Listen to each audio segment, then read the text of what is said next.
Hey everybody, Mr. Shelley here for Wellness Wednesdays. So for part of the activity today, I thought we would do a sort of drum circle. Um, I know that not all of you have a drum like this at home. This is called a djembe, and it comes from some of the West African countries along the Atlantic Ocean. And it's made from a wood shell that's carved by hand, rope, some metal that goes around the rim, and a goat skin top. Some of you might have a djembe at home, or maybe a smaller one, or you might have a bongo, or any other kind of drum will do. And if you don't have a drum, you can use your hands to clap, you can pat your lap, you can even, I have a newspaper here, you can literally just put a newspaper on a surface and play like that. So there's lots of different ways that you could replicate the sound of a drum. I'll also link a drum making instructional video in the lesson. So like I said, these drums come from West Africa, so we're going to play a West African rhythm today, and it's called kassa, and this is normally performed during the harvest season.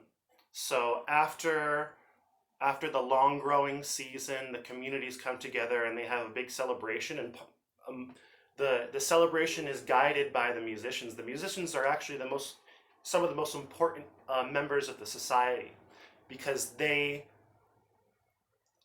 have all the knowledge of the music that guides the celebrations. And so the kassa rhythm is quite simple. I might actually simplify it. This is what it sounds like if you were to hear it in West Africa.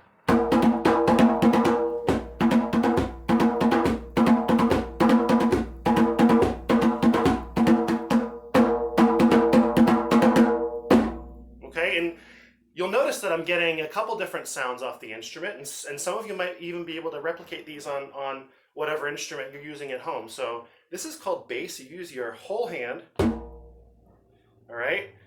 And the tone is when you keep your fingers together and you hit the rim of the drum, you get kind of a middle sound, and then slap is when you have your fingers open like that, and you get an even higher sound. And I have a downstairs neighbor, so I can't play too loud. So that's the kassa rhythm. And in the beginning of the kassa rhythm, there's what we call the call. And the call signals the beginning of the music. It also signals the end of the music, and it signals the transitions in between. So if there's different soloists transitioning from one person to the other, you'll hear. All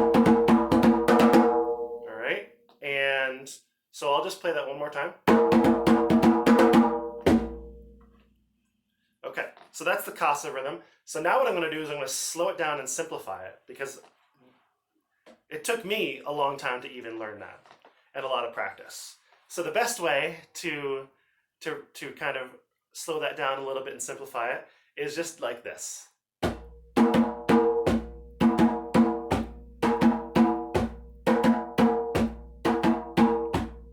If you have your drum, we're going to start right now. So I'm going to do the call. Bass, tone, tone, tone, bass, tone, tone, tone, bass, tone, tone, tone, bass, tone, tone, tone, bass, tone, tone, tone, bass. Call. Here's the end, and we all come in on a big bass at the end of the call. And some of you might notice that might sound like rhythms that you hear on the radio, or the music that your parents or big brothers or sisters or cousins listen to, and that's because a lot of the music from West Africa actually traveled across the ocean to the Caribbean and then eventually to this country. So the djembe really influenced almost all modern music, which is really cool. Okay, so now we're going to do that one more time, and then we're going to do a call and response, or an echo section. So I play, then you play, and I'll guide that. Here's the call again. Here we go.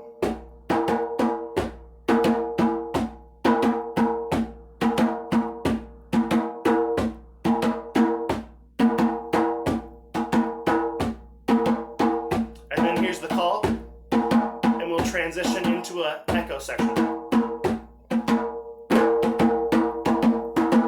My turn. Now we're going to do my turn, your turn.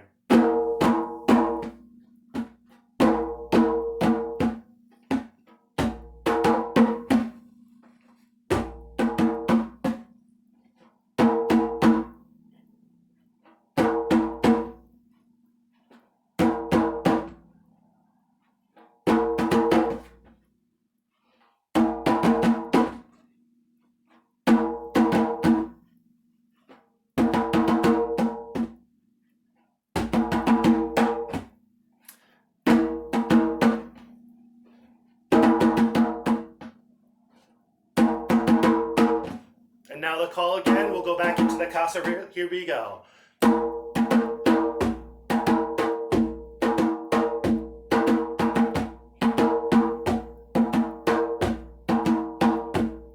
Call, and we're going to end. All right, I hope you enjoyed that. Play along again, and then see if you can play along with someone else if there's another drum or an instrument that you can use in the house.